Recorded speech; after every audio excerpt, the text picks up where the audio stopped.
Depuis le numéro 3 de la rue Lécoumont, arrêt la ferme à quartier Mikalo, où est le siège de la communauté chrétienne à la Caverne, une église que dirige celui que nous allons découvrir le parcours ministériel à la présentation Orsili Monguida. Bonjour ou bonsoir chez vous.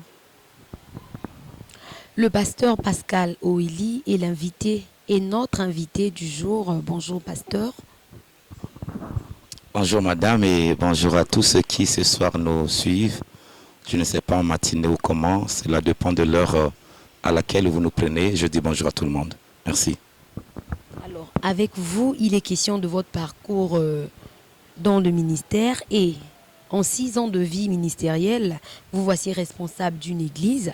Alors ceux qui vous suivent à présent veulent bien connaître qui est le pasteur Pascal Oili. Le pasteur Pascal Oweli est père d'une famille de 4 enfants, 2 filles et 2 garçons, mariés à l'état civil et congolais à 100% de Brazzaville. Voilà comment est-ce que je peux me présenter. Je suis citoyen congolais, je suis chrétien et je suis, par la grâce de Dieu, serviteur de Jésus-Christ. Merci. Alors tout homme a un début, n'est-ce pas? Où avez-vous commencé et comment êtes-vous devenu aujourd'hui, on va dire, leader d'une communauté, pasteur? On dirait mieux qu'en dehors de Adam et Ève, il n'y a personne qui est né grand. On commence toujours petit et Dieu fait grâce. Avec le parcours, on devient ce que on peut devenir selon la grâce et l'amour de Dieu. Mes débuts, je les ai faits à la CCB. Je suis baptisé en 1999 à la CCB Ouando avec l'apôtre François Pangani. Et j'ai œuvré sous lui et aujourd'hui, il a plu à Dieu à Brazzaville. J'ai œuvré sous l'apôtre Ézéchiel Badanga qui m'a beaucoup formé et a fait de moi le serviteur que je suis devenu aujourd'hui. Et c'est dans ce sens-là qu'il plaise à Dieu. On a fait nos débuts comme tout chrétien. On a fait le parcours que fait tout chrétien jusqu'à aujourd'hui devenir serviteur de Jésus. Alors faites-vous partie de ces hommes de Dieu qui se sont rébellés et divisé leur église mère, on va dire, au profit de leur propre église? La réponse à cette question est carrément non.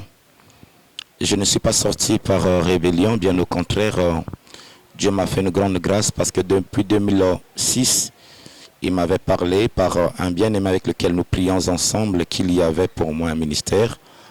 Ouais, de 2006 que je reçois la prophétie jusqu'à 2017. Cela fait beaucoup d'années. Il a plu à Dieu. Je suis allé voir l'apôtre Francis Gadenga, le père, le patriarche de la CCB. Je lui ai exposé les choses telles qu'elles s'est présentées à moi. Et Dieu a fait grâce dans son amour et dans sa bonté. Il m'a fait confiance et m'a dit que fils, Dieu me convainc de te libérer. Je suis sorti de l'église sans aucune personne derrière moi, en dehors de ma femme et de ma petite sœur biologique, que mon père spirituel, Papa Jean, avait dit, d'accord, je te permets de partir avec ta femme et évidemment ta petite sœur. Donc je n'ai ni divisé l'église, je n'ai ni bousculé l'église. Je suis sorti comme qui dirait bras ballants, avec rien, sans micro, sans chaise et sans une personne derrière, en dehors de ce que j'ai dit, ma femme et puis ma petite sœur. Et Dieu a fait grâce à ce que nous sommes aujourd'hui. C'est juste la bonté, l'amour de Dieu. Merci. Je vais peut-être devoir vous tendre le micro tout le temps. Lorsque Dieu appelle un homme au ministère, un homme avec grand H, ce dernier a une mission authentique et un message bien précis pour un peuple donné. J'ai une question pour vous, pasteur. Dieu vous a-t-il appelé au ministère? Bon, je dirais que si Dieu ne m'a pas appelé aujourd'hui, je ne serais pas devenu ministre. Et Dieu m'a appelé. Je suis pas de ces... Dieu m'a fait grâce et je ne suis pas de ces bien-aimés qui n'ont pas pu avoir une carrière en dehors de Dieu. Non, non, non. Je suis, par l'amour de Dieu, professeur de français, de formation. Je suis, par l'amour de Dieu, ENAC de formation. Et donc, j'ai un boulot à l'État, et je suis de gauche à droite, parfois consultant. Et c'est pour cette raison que sans appel authentique de Dieu, je ne serais pas aujourd'hui pasteur et aujourd'hui responsable de cette communauté.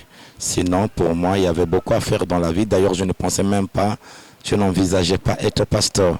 Mon projet avait été qu'après les études, après le NAM, j'allais m'inscrire à l'ENA de Paris et continuer avec ma vie professionnelle. Mais Dieu a fait grâce dans son amour et dans sa bonté. Aujourd'hui, voilà, nous voici à la tête de cette communauté. Donc ce n'est pas que j'ai raté à l'école ou j'ai raté dans la vie et je me suis versé dans l'œuvre de Dieu. Non, non, non. Madame, c'est un appel de Dieu puisque le fruit le témoigne si bien. Vous avez été appelé au ministère, vous êtes déjà un homme pétri de talent, mais ceux qui nous suivent à présent veulent bien connaître la quintessence du message que Dieu vous a livré ou encore que Dieu vous a donné pour un peuple, pour ce peuple que vous conduisez d'ailleurs. Merci madame, il faut dire que quand Dieu a appelé quelqu'un, évidemment et naturellement, Dieu lui donne une mission. Et la mission d'une église, pour bien la comprendre, bien la cerner, il faut voir donc, le nom de l'église. Nous sommes la caverne, pourquoi? Parce que dans la caverne, il y a, par la grâce et l'amour de Dieu, la vision et la mission de l'église. La caverne est tirée de 1 Samuel chapitre 22, le verset 23. 1 Samuel chapitre 22, verset 1 jusqu'à 2. Dans 1 Samuel chapitre 22, 1 jusqu'à 2, vous lirez comment est-ce que David a été oint par Samuel, et puis l'onction qu'il avait reçue lui a créé des histoires avec le roi Saoul. Et il est parti se réfugier au sein de cette communauté, au sein de la caverne, et c'est là que certaines personnes vont s'adjoindre à lui. Et donc la caverne, Dieu nous a donné la mission que cette église soit un refuge pour quiconque vient évidemment chercher Dieu. David n'avait pas de l'or et de l'argent à donner à ceux qui venaient à lui, mais il avait l'onction et la grâce de Dieu sur lui. C'est pour cette raison que quand vous lirez un peu plus tard dans 2 Samuel chapitre 23, à partir du verset 8, on parle des noms des vaillants hommes de David. Ces hommes ne sont pas venus à lui vaillants. Ils sont venus à lui dans la détresse et dans beaucoup de problèmes, mais l'onction façonne. D'où à la caverne, Dieu nous a donné cette mission de prendre les gens de rien dans des héros et faire de ces héros des héros. C'est d'ailleurs l'un de nos slogans par la grâce et l'amour du Seigneur. Et madame, il y a ici dans cette église-là, la parole souvent que je dis aux gens, c'est que si on ne croit pas seulement en Dieu parce qu'il est Dieu, mais ce que Dieu fait oblige les gens à croire parce qu'un homme de chair et de sang ne peut pas faire certaines choses. Et aujourd'hui, nous sommes contents par la grâce et l'amour de Dieu que Dieu accompagne cette œuvre, voilà. Et il y a beaucoup de vies qui sont changées. Et ça a amené ces hommes, non seulement un changement de vie, mais beaucoup plus au-delà de tout au salut. Car que sert-il un homme de gagner le monde et puis finalement... Alors, pasteur, en parlant de votre église, la caverne, ce nom vous a-t-il été donné par révélation ou comment est-ce que vous avez eu ce nom le nom, la caverne pour cette église? Le nom de la caverne n'est pas venu par rêve, ni par vision ou par prophétie d'une personne. Non, non, non, du tout. La caverne est sortie de ce qu'un jour j'ai été invité à l'église du pasteur Syriac. Il m'avait invité pour assister à l'un de ses séminaires un après-midi. Et lors de ce séminaire, on parlait de la vie de David. Et en parlant de David, il y a ce nom caverne. À l'époque, je n'étais même pas pasteur, à peine frère dans l'église. Et c'est de là que Dieu me dit qu'un jour, tu auras une église, elle s'appellera caverne.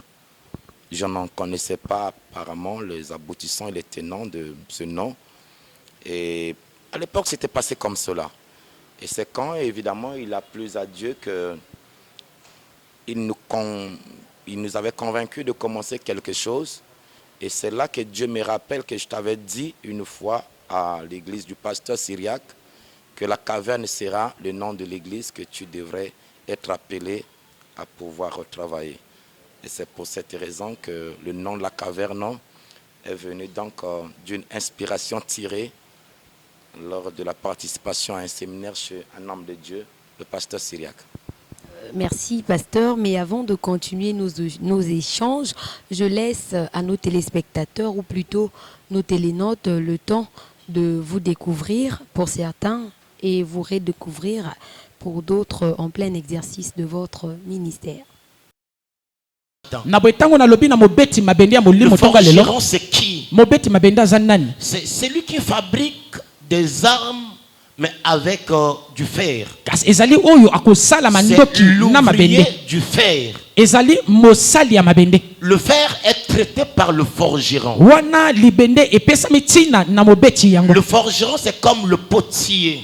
Le potier avec l'argile donne forme à l'argile. Mais le forgeron, sa matière de base n'est pas de l'argile mais du fer. Et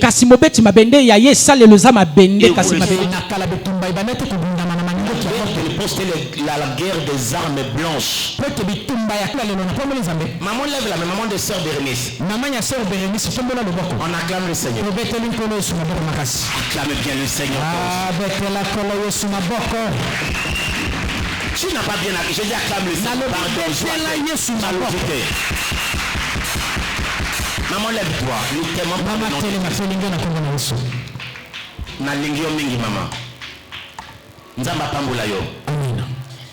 Le dimanche prochain, on la libérera.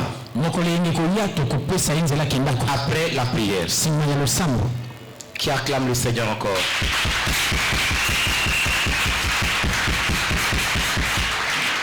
Elle a vécu des moments difficiles. Depuis Makwa, on a fait tout ce qu'on peut faire comme hôpital. Ils se sont dit qu'on aille à Brazza. À Brazza, ils ont fait ce qu'on appelle l'hôpital. Examen là, ils ont fait. La soeur Bérénice, 2 heures, m'appelle papa ici, mointé. Il ne dormait pas. La nuit, elle roule de douleur. Le dimanche, elle aura le temps de nous donner son témoignage. Mais c'est quoi? C'est une corne qui a voulu la détruire. Combien de personnes, lorsqu'une vie veut être relevée, une corne se lève. N'oublie jamais cela. Les cornes ne se lèvent pas chaque instant. Il y a des moments choisis. Quand il y a une chose de bien, là que certaines cornes se lèvent. Un jour, on Dieu a permis Papa Faustin de venir prier. Elle a versé des larmes de joie. Parce qu'elle a dit, papa, aujourd'hui, Dieu m'a fait du bien. Demandez, avec ton mari, vous avez combien de temps de mariage? 32 ans. Papa, c'est ça? 32 ans de mariage. 32 ans. Non, tu n'as pas bien acclamé.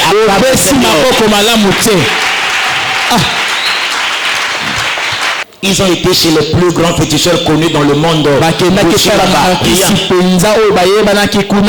quelqu'un leur dit, il y a un homme de Dieu. Vous allez chez lui. Je peux vous faire du bien.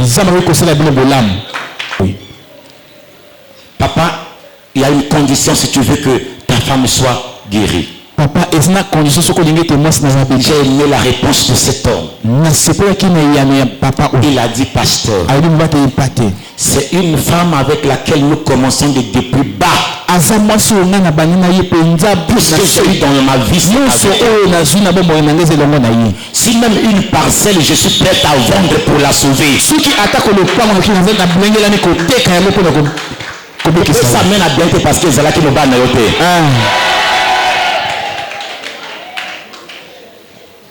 Ça m'a touché. Et si j'étais un pasteur cupide,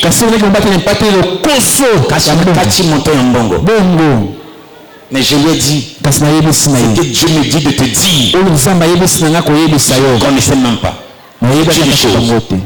Si tu acceptes de donner ta vie à Jésus et de donner réellement ta vie à Jésus, accepter de te faire baptiser, j'ai pris pour ta femme, même pas une semaine, mon Dieu l'a déjà fait.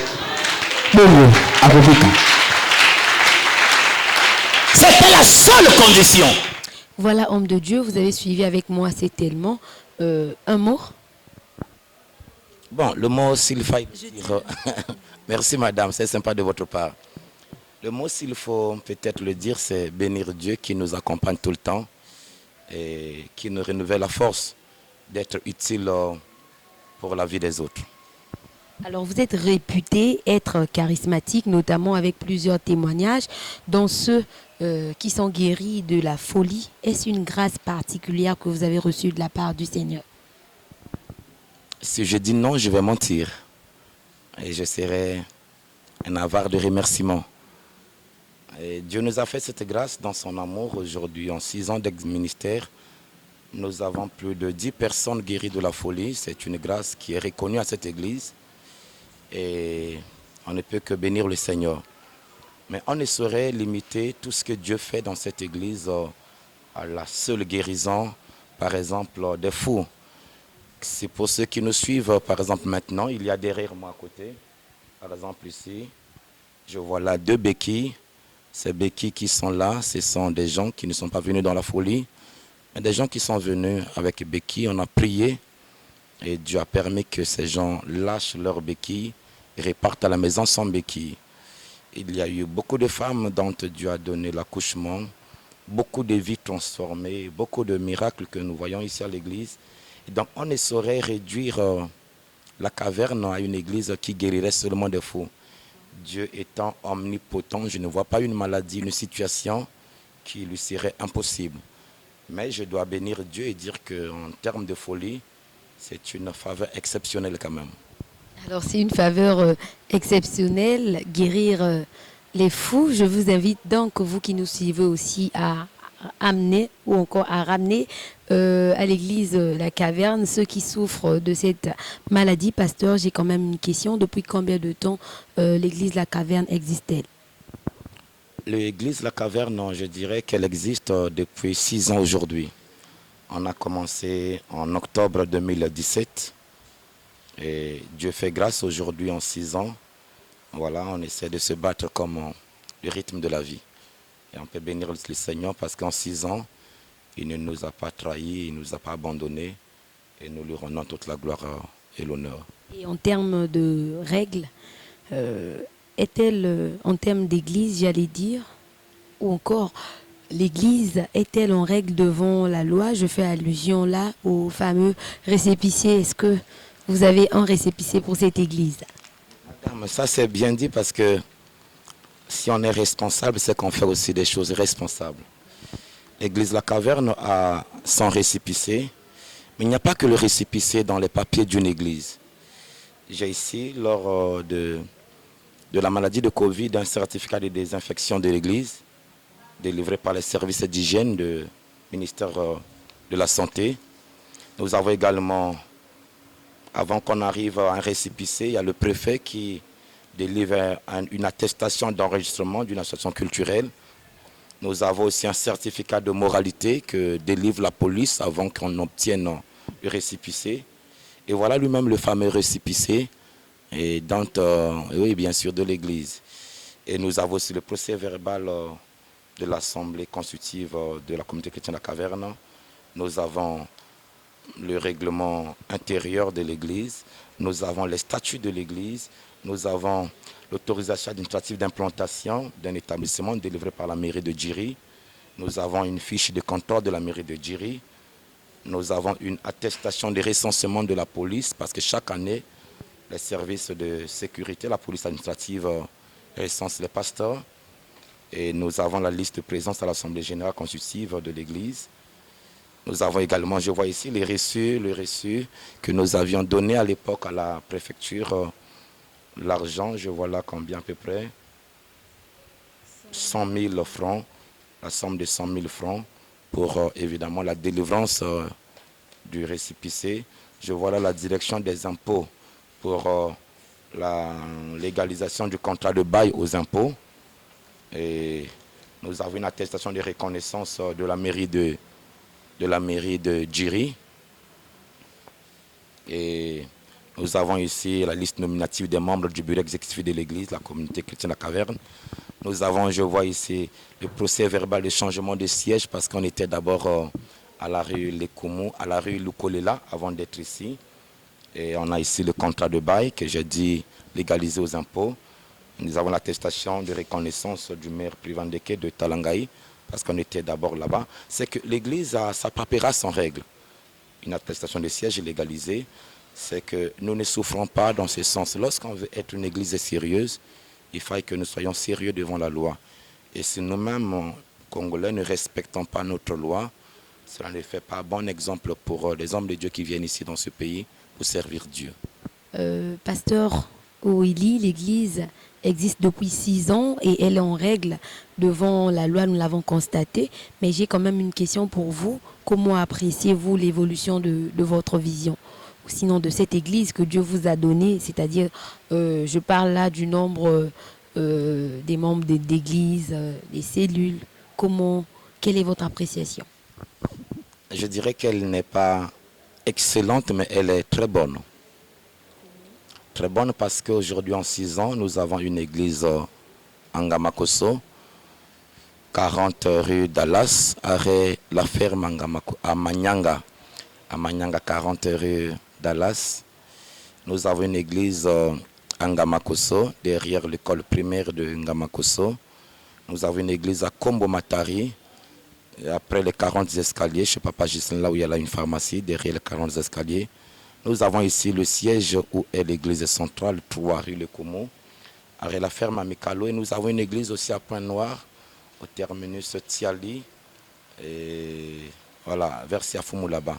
C'est autant dire qu'en 6 ans de ministère, avec tout ce qu'il y a comme combat dans un travail de Dieu, en termes de paperasse, d'équipement et aussi d'extension, je peux dire que Dieu nous fait grandement grâce. Et le nombre d'âmes aussi, Dieu fait mon grâce, nous ne connaissons pas. Alors, il existe beaucoup des églises aussi au Congo, en dehors de la caverne. Quel regard portez-vous sur ces hommes de Dieu qui, du jour au lendemain, commencent des églises et parfois sans fruit d'appel authentique? Quelle est votre lecture sur ces hommes de Dieu? Bon, je suis très mal placé pour juger parce que Dieu dit que ne jugez pas afin que vous ne soyez pas jugés. Mais il est vrai que Dieu dit qu'on reconnaît l'arbre par ses fruits. Si quelqu'un a été appelé, alors les fruits le prouveront. Et aussi, on doit se dire une vérité. Même nous, aujourd'hui, une communauté, à l'époque, lorsque nous commencions, d'aucuns nous prenaient pour des aventuriers. C'est le temps et Dieu seul qui seront jugés de ce qui est vrai, de ce qui est faux. Et c'est pour cette raison que ces hommes de Dieu qui, par l'amour de Dieu, qui commencent quelque chose et se disant de la part de Dieu, laissons-le faire. La Bible dit que si cette œuvre vient de Dieu, évidemment cela se justifiera. Mais si elle ne vient pas de Dieu, elle se détruira.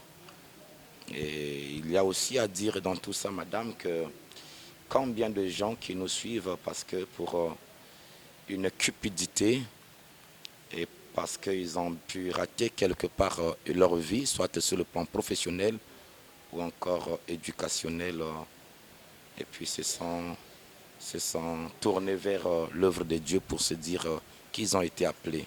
C'est ce qu'il faut décrier parce que être dans l'œuvre de Dieu, ce n'est pas un pneu de secours. On y est parce qu'on a reçu quelque chose, on doit transmettre quelque chose. Et c'est que le ciel vous accompagne. Voilà ce que je peux dire à propos de ces bien-aimés. Merci. Et au terme de cet entretien, quel est votre mot de fin?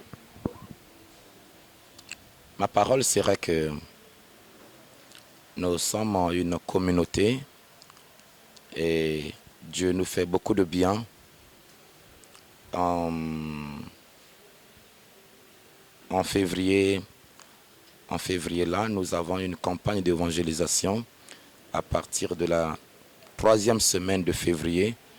une campagne d'évangélisation derrière l'école primaire de Ngamakoso.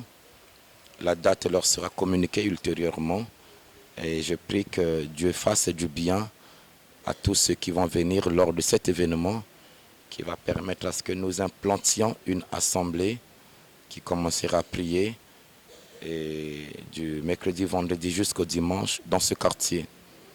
Et aussi faire appel à quiconque a un parent, un ami dans la folie.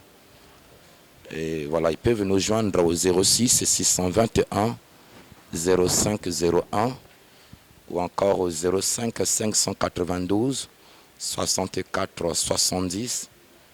Nous serons disposés à pouvoir prier pour leurs bien-aimés afin que Dieu accorde sa grâce et son amour pour leur restauration, leur rétablissement.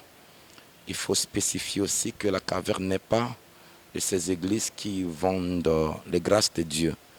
Les dons, nous les avons reçus gratuitement et c'est gratuitement aussi que Dieu opère dans cette église.